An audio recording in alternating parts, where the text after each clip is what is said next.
देवानां च ऋषीणां च गुरुकाञ्चनसन्निभं बुद्धिभूतं त्रिलोकेशं तन्नमामि बृहस्पतिम्। दर्शक मित्रों, अगले वीडियो में देवगुरु बृहस्पति वक्रीकाल 118 दिन मेष राशि, वृषभ राशि, मिथुन राशि और कर्क राशि के बारे में हमने विचार किया। अब हम विचार करते हैं सिंह राशि, कन्या राशि, तुला राशि और वृश्चिक राशि।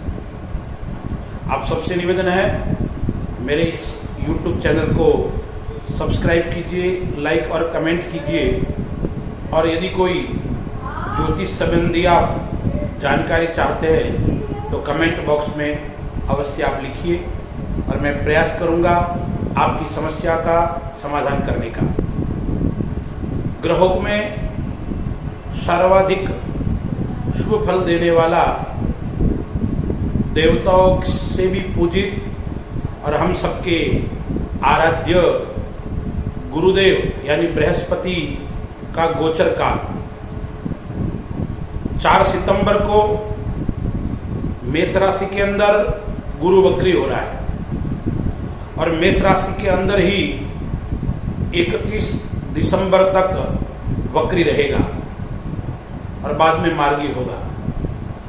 ज्योतिष के अंदर, ज्योतिष के मूर्धन्य विद्वानों का एक मत है, कोई भी ग्रह है वो वक्री काल में अपना संपूर्ण प्रभुत्व राशियों के ऊपर दिखाता है और श्रेष्ठ फल की प्राप्ति करवाता है।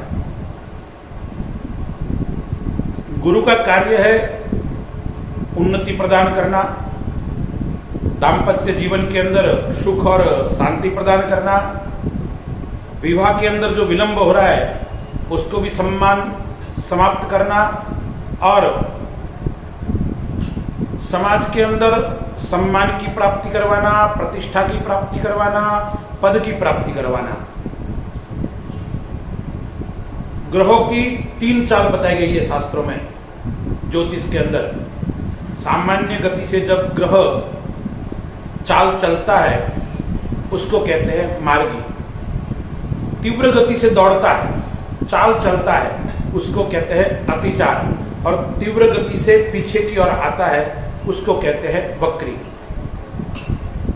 वक्री ग्रह जहां बैठता है उस भाव को तो वो प्रभावित करता है, उसका फल भी देता है, लेकिन आगे वाला भाव और पीछे वाला भाव उनको का भी वो प्रभाव दिखाता है, यानी 3 भावों के ऊपर वो अपना प्रभुत्व रखता है। जहां दृष्टि पड़ती है उसके ऊपर भी अपना प्रभुत्व रखता है। शनि की 3 दृष्टि है, 5वीं, 7वीं और 9वीं। तो इन 3 और 3 वहां 6 भावों के ऊपर गुरु अपना प्रभुत्व दिखाता है। तो सिंह राशि वाले जातक, सिंह लग्न वाले जातक ये विशेष गौर करें फलादेश के ऊपर। मैं आपको ये जो फलादेश बता रहा हूं वो गोचर के अनुसार बता रहा हूं। आपकी कुंडली के अंदर, आपकी जन्मपत्र के अंदर दशा कौन सी चल रही है, गुरु महाराज किस स्थिति में बैठे हैं, अन्य ग्रह कहाँ बैठे, उसके ऊपर भी विचार करने की आवश्यकता हमको रहती है। गुरु मेष राशि के अंदर वक्री है, राहु 7 में बैठा है। राहु 30 अक्टूबर को मीन राशि में आएगा, गुरु से स्थान परिवर्तन करेगा। 31 दिसंबर तक गुरु वक्री है। शनि की 3री दृष्टि देवगुरु बृहस्पति के ऊपर पड़ रही है। तो सिंह राशि वालों के लिए ये क्या करवाएगा, क्या आपको लाभ देगा, क्या हानि देगा, उसके ऊपर हम विचार करते हैं। सिंह राशि वाले जातकों के लिए 9वें भाव के अंदर गुरु यानी भाग्य भाव के अंदर गुरु गोचर कर रहा है। 5म भाव और 8म भाव का मालिक होकर भाग्य भाव के अंदर गोचर कर रहा है। इसलिए सिंह राशि वाले जातकों के लिए पिता के लिए थोड़ा कष्टदायक ये गुरु रहेगा। पिता का स्वास्थ्य नरम गरम रह सकता है। अपने स्वयं के लिए भी ये थोड़ा मध्यम कह सकते हैं, खराब नहीं कह सकते, लेकिन मध्यम रहेगा। लेकिन फल कहां आपको देगा? आप कोई आध्यात्म की ओर बढ़ रहे हो तो उसके अंदर उन्नति करवाएगा। आपकी इच्छा है मैं किसी ग्रह को अपने अनुकूल करूं, मैं मेरे इष्ट की उपासना करूं, उस उपासना के अंदर तंत्र हो, चाहे मंत्र हो, चाहे शास्त्र हो या चाहे भक्ति हो, उसके अंदर आपको ये सफलता की प्राप्ति करवाएगा। विद्यार्थियों के लिए ये समय अच्छा रहेगा। गुरु की 3 दृष्टि है। सिंह राशि वाले जातकों के लिए लग्न पे भी 5वीं दृष्टि गुरु की है, 7वीं दृष्टि कर्म स्थान पर और 9वीं दृष्टि पंचम स्थान यानी विद्या स्थान के ऊपर। तो आपके भाई बहन का सुख आपको श्रेष्ठ होगा।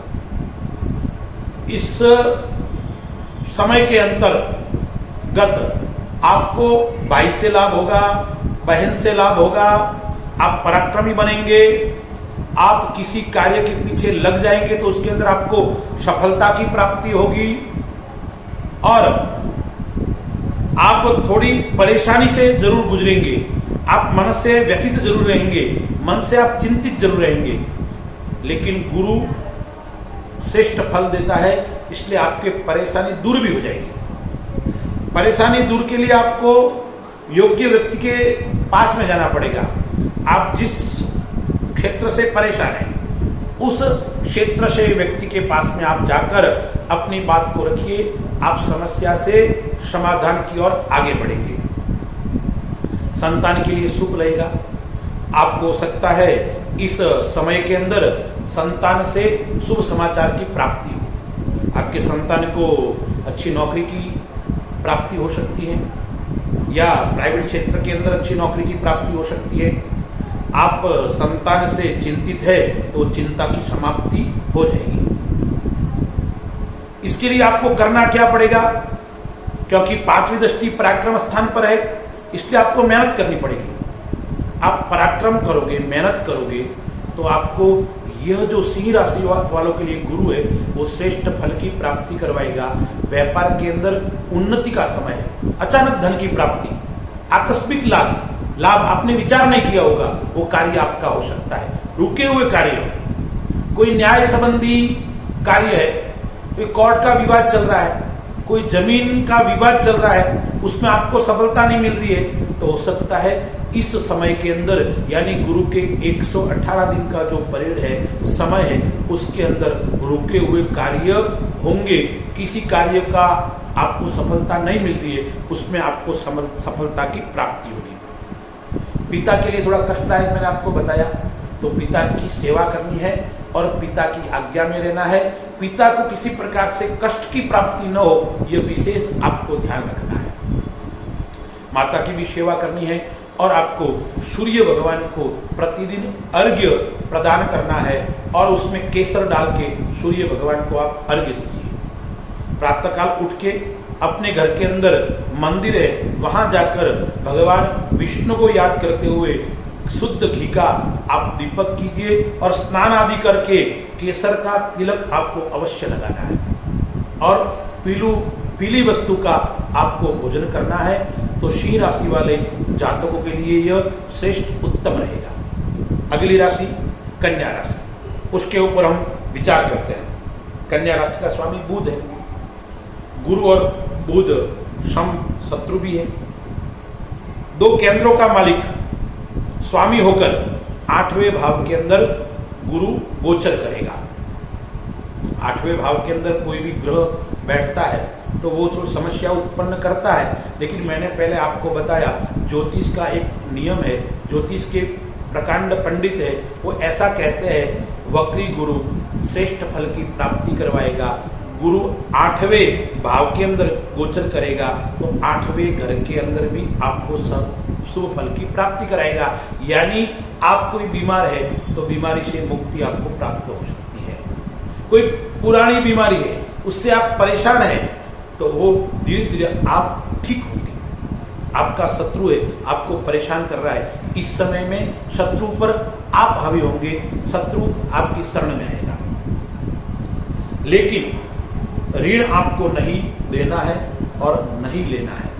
यदि इस समय आपने ऋण लिया तो आपको परेशानी कर सकता है, क्योंकि मैंने आपको बताया 8वें, चौथे, 8वें और 12वें भाव में कोई भी ग्रह होता है तो अशुभ फल की प्राप्ति करवाता है, तो कहीं न कहीं वो अशुभता की और भी आपको ले जा रहा है। तो कौन से, यानी आपको ऋण नहीं देना है, ऋण नहीं लेना है। जहां तक हो सके वहां तक आप इस ऋण देने और ऋण लेने से बचें, यानी किसी पे आपको विश्वास नहीं करना है।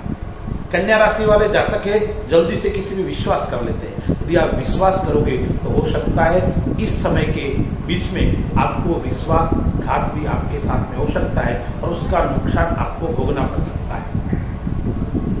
इसके अलावा आप यदि विदेश संबंधी कोई कार्य कर रहे हैं तो आपको विदेश से लाभ होगा, क्योंकि गुरु की 5वीं दृष्टि द्वादश स्थान पर है, गुरु की 7वीं दृष्टि दूसरे स्थान पे है और गुरु की 9वीं दृष्टि चौथे स्थान पर है। तो यह दृष्टि आपको शुभ फल की प्राप्ति करवाएगी, अपव्यय से आपको बचाएगा, व्यर्थ का जो आपका खर्च कर रहा है उसके ऊपर कंट्रोल होगा, आपका धन का जो लाभ है वो श्रेष्ठ रहेगा। हो सकता है आपको पैतृक संपत्ति का लाभ भी हो, माता से आपका विशेष लगाव रहेगा, माता के अनुसार आप चलोगे तो आपको लाभ की प्राप्ति होगी। जमीन, भवन, उसके संबंधित आप कार्य करते हैं तो आपको लाभ होगा, लेकिन थोड़ी थोड़ी इसके अंदर अड़चन भी आएगी, परेशानी आएगी। उस परेशानी से यदि आपको दूर होना है तो आपको क्या करना है, गुरुवार के दिन विष्णु भगवान के सामने घी का दीपक लगाना है।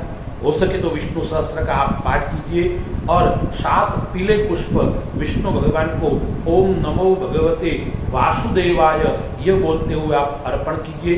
केसर का तिलक लगाइए।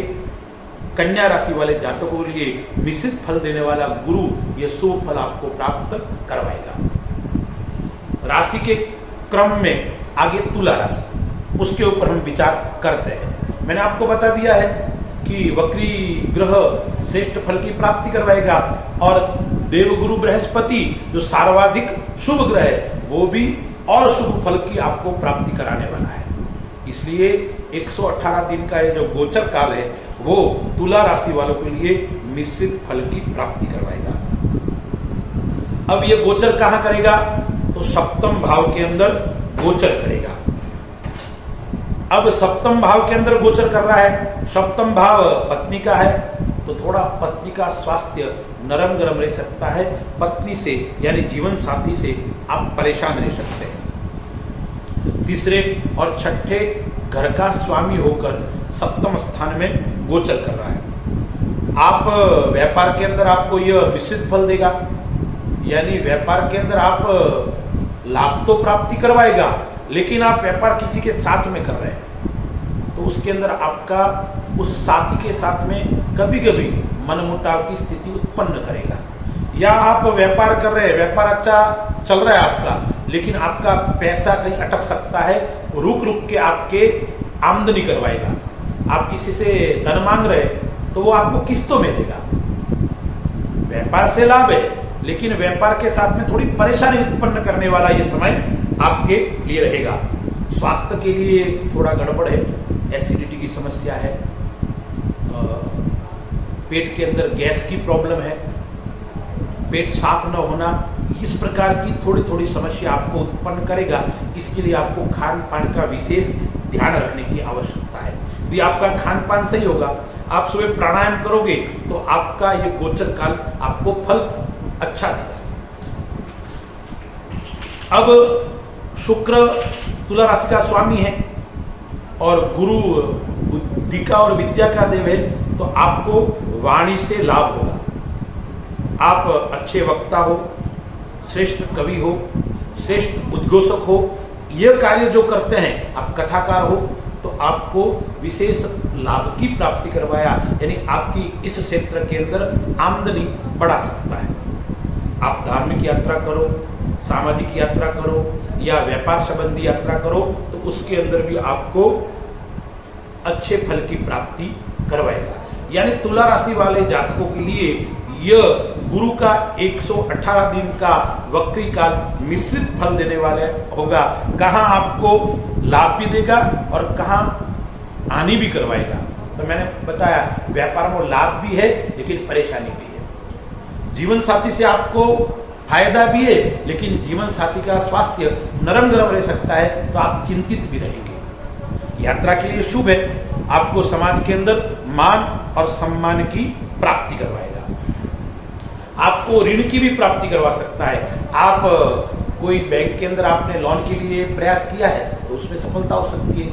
आपने किसी से धन के लिए निवेदन किया है वो धन भी आपको दे सकता है। यानी आपको ऋण की प्राप्ति हो सकती है और ऋण आपके ऊपर है तो वो आपके ऋण से मुक्ति भी हो सकती है। स्वास्थ्य से आपके स्वयं के लिए ठीक रहेगा। तो तुला राशि वाले जातक है उनके लिए यह फल मिश्रित देने वाला है। ग्रह शांति यानी घर के अंदर थोड़ी शांति रहेगी, लेकिन अपने परिवार के अंदर कभी कभी पुत्र से मनमुटाव हो सकता है, कभी पुत्री से मनमुटाव हो सकता है। आपकी कन्या है तो वो उग्र होगी। तुला राशि वाले जातकों के लिए कन्या का स्वभाव आपके तेज रहेगा, हो सकता है आप थोड़े चिंतित रहे। इसलिए आपको क्या करने की आवश्यकता है, शुक्रवार के दिन भगवान विष्णु के चरणों में पुरुषोक्त का पाठ आता है तो आप पुरुषोक्त का पाठ कीजिए, अन्यथा आप गुरु चालीसा का पाठ कीजिए। और शुक्रवार के दिन पीले चने जो है वो आप मोर को डालिए और प्रतिदिन केसर का तिलक कीजिए। तुला राशि वाले जातकों के लिए गुरु श्रेष्ठ फल की प्राप्ति करवाएगा। जो मिश्रित फल है उससे आपको मुक्ति दिलाएगा और श्रेष्ठ फल की प्राप्ति करवाएगा। उसके बाद में वृश्चिक राशि के कर्म में वो 8वीं राशि है। वृश्चिक राशि का स्वामी मंगल है। दूसरे और 5वें घर का मालिक 6ठे भाव के अंदर गोचर कर रहा है। 6ठा भाव शत्रु का भाव है। तो आपको शत्रु यदि परेशान कर रहे हैं तो अब परेशान नहीं करेंगे, क्योंकि वक्र चाल है वो आपको श्रेष्ठ फल की प्राप्ति करवा रहा है। उससे पहले हो सकता है आपको शत्रु परेशान करते होंगे, अब आपको नहीं करेंगे। इसलिए शत्रु से आपको डरने की आवश्यकता नहीं है। स्वास्थ्य के अंदर ये थोड़ी आपको परेशानी उत्पन्न कर सकता है। पेट की बीमारी है, कमर दर्द की शिकायत है, हो सकता है आप को चोट खरोच भी लगे। आप गाड़ी चला रहे हैं तो गाड़ी सावधानी पूर्वक चलावे। उसमें भी 2 व्हीलर आप चला रहे हैं, सावधानी पूर्वक चला रहे हैं, आप गिर सकते हैं, अचानक आपको कहीं चोट खरोच आ सकती है। तो आपको इसलिए विशेष ध्यान रखने की आवश्यकता है। यह समय के अंदर आप आत्मबल से परिपूर्ण रहेंगे, आपका आत्मबल श्रेष्ठ रहेगा और आत्मबल के कारण आप जिस कार्य को करने से डरते हैं, जिस कार्य से आप परेशान हैं, उस कार्य के अंदर आपको सफलता की प्राप्ति करवाएगा। विद्यार्थी के लिए अच्छा शुभ फल है, नौकरी भी मिल सकती है। आप जिस क्षेत्र में अध्ययन कर रहे हैं उसके अंदर अच्छे नंबर आएंगे, आप अच्छे नंबर से पास भी होंगे। और हो सकता है आपको लगता है मेरा इस कॉलेज के अंदर मेरा एडमिशन होना चाहिए, तो उस कॉलेज के अंदर आपका एडमिशन भी होगा। यानी विद्यार्थियों के लिए गोचर काल श्रेष्ठ रहेगा। ऋण से आपको थोड़े सावधान रहने की आवश्यकता है। ऋण आपको लेना भी नहीं है और ऋण किसी को देना नहीं है। एक आपको और ध्यान रखने की आवश्यकता है, आचरण के ऊपर विशेष ध्यान रखने की आवश्यकता है। आपका चारित्र और आपका आचरण श्रेष्ठ होगा तो आपको यह गुरु का वक्री काल परेशान नहीं करेगा। यदि आप आचरण से भ्रष्ट हो तो आपको परेशानी उत्पन्न कर सकता है, आपके ऊपर कोई लांछन लग सकता है, कोई कलंक लग सकता है। आप कोर्ट के अंदर फालतू में फंस सकते हैं, विवाद के अंदर फालतू में फंस सकते हैं यदि आचरण आपका श्रेष्ठ नहीं है। तो यदि आचरण श्रेष्ठ है तो आपको कोई डरने की आवश्यकता नहीं है, आपको कोई चिंता करने की आवश्यकता नहीं है। रुके हुए कार्य में जो अवरोध है, आपको लगता है मेरा काम इतने सालों से नहीं हो रहा है, इतने सालों से मैं परेशान हूं, इतने महीनों से कोई काम नहीं हो रहा है, तो यह अवरोध धीरे धीरे आपके दूर होंगे, अवरोधों से मुक्ति होगी। धन के अंदर भी आपको लाभ की प्राप्ति करवाएगा। यात्रा थोड़ी मध्यम है, परिवार से थोड़ा परेशान आप रह सकते हो। यानी वृश्चिक राशि वाले जातकों के लिए यह ठीक ठीक फल देने वाला है। यानी श्रेष्ठ नहीं कह सकता हूं तो खराब भी नहीं है, लेकिन यदि आप मैं बताऊं ये उपाय करो तो आपको यह गुरु शुभ फल देगा। यानी मंगलवार के दिन आप हनुमान जी के मंदिर में जाकर तेल का दीपक करके 7 बार हनुमान अष्टक का पाठ करें या बजरंग बाण का पाठ करें। और मंगलवार के दिन भगवान विष्णु के पास में बैठकर यदि आप विष्णु सहस्त्र का नाम का पाठ करें या गोपाल सहस्त्र नाम का पाठ करें, आपका जो खराब समय है वो आपको उन्नति प्रदान करेगा व्यापार के अंदर और आपके हर क्षेत्र में वो सफलता की प्राप्ति करवाएगा। आप सबसे मेरा निवेदन है, गुरु को मजबूत करने के लिए अपने शिक्षा जगत के गुरु है, यानी आपके जो अध्ययन कराने वाले गुरु है उनका सम्मान करें। आपके आध्यात्म गुरु है जो आपको अध्यात्म की शिक्षा देते हैं उनका सम्मान करें और माता और पिता से विशेष स्नेह रखें। प्रातः काल में उठकर माता पिता को प्रणाम करें, वंदन करें और भूमि माता को प्रणाम करें। आपका गुरु आपको श्रेष्ठ फल की प्राप्ति करवाएगा। जय श्री राम।